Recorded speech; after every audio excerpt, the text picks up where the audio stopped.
Meron pang 30-30-30. Ano yung 30-30-30, Mayor? Yung 30-30 naman, kung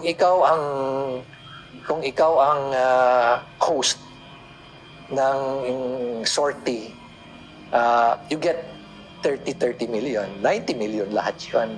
30 million AIX or ATAP, 30 million na MAIP, and 30 million na tupad. Ito ang bagong ibinunyag ni Baguio City Mayor Benjamin Magalong hinggil sa umano'y anomalya sa ayuda ng pamahalaan na kinasasangkutan ng ilang mambabatas. Can you just imagine? Ganun kalaki. 90 million. Kaya pala, no wonder, ang daming nagbo-volunteer to sponsor yung host yung sortie.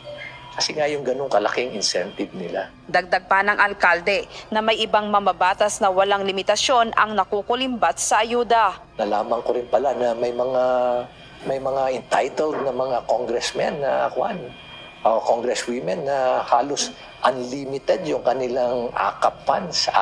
Nakakalungkot. Ganon din yung kanilang mga MAIP at yung mga tupad funds, unlimited, halos unlimited. Ayon pa kay Magalong, hindi lang basta porsyento ang nakukuha ng mga korap na mambabatas sa pag-host nila ng payout ng mga ayuda. Di ba corruption yun na paano mo nadidisburse yung ganun na easily, kaya mong i-disburse yung ganun? Tapos ang nakakalungkot nga nito because unlimited yung funds nila. So in short, yung mga ninakaw nila sa porsyento nila at yung mga nakuha pa nila sa profit dahil sila na yung contractor at sila pa yung supplier, hindi pa pala nila na ilalabas. Intact pa yun. Dahil ang ipinapamigay na lang nila muna, itong mga ayuda na nakukuha nila. Ibinunyag din ng alkalde na maging sa Medical Assistance to Indigent Patients o MAEP ay may nakapaloob na korupsyon. Yung MAIP pa pala, meron pang anomaly dyan. Yung ibang MAIP na pondo, ang ginagawa nila yan, ginagawa nilang medical mission, yung funding na yan.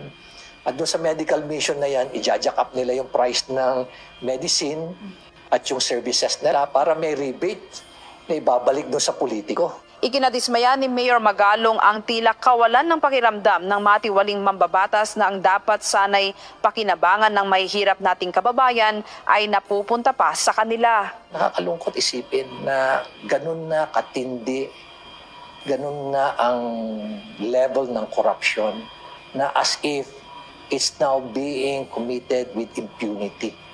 Na wala na silang pakiramdam, manhid na sila. Habang ang tao dyan, hirap na hirap. Ano? Hirap na hirap. Magkano kinikita ng mga drivers dyan? Swerte na, 500, 600. Mga vendors, 400, 500. Habang yung iba rito sa mga napakakorap na politiko, they can easily make 1 billion pesos in a year. Ang pinakamatindi dito ay nagagamit pa nila ito sa panloloko sa mga botante. At nakikita mo nga yung ibang congressman, pag magsalita pa sila, di ba? Ayuda raw is the best thing that ever happened. Mga ganon, di ba?